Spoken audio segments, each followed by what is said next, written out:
ওই কি খাচ্ছি? তালশাঁস। কই দেখা একটু। এর ভেতর একটা জুস আছে হালকা, এই দেখ, এই দেখ।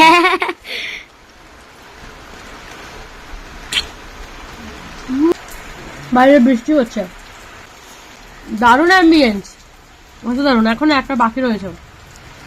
কি এই ফলটাকে সবাই চিনতে পারছো? হ্যাঁ, এটা কিন্তু তালশাঁস। উফ, আমার যে খেতে কি ভালো লাগে।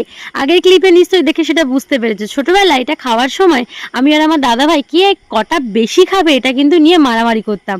আর এখানে দেখো আমি আমার বোনকে শিখিয়ে দিচ্ছে এটা কিভাবে খেতে হয়। বাইরের ওই সাদা কভারটা ফেলে দিয়ে ভেতরের কিন্তু ওই হোয়াইট পার্টটা খেতে হয়। ওটাই ওকে বলছিলাম। আর ভেতরে কিন্তু একটা জুসও থাকে, যদিও এটা বেশি খেলে পেট ব্যথা করে। আমি কিন্তু এসবে তোয়াক্কা না করে ওকে না দিয়েই কিন্তু এখানে দেখো কপ কপ কপ কপ করে খেয়ে নিচ্ছি। তোমরা কে কে খেতে ভালোবাসো আর কে কে খাওনি সেটা কিন্তু আমাকে অবশ্যই কমেন্টে জানিও। টাটা।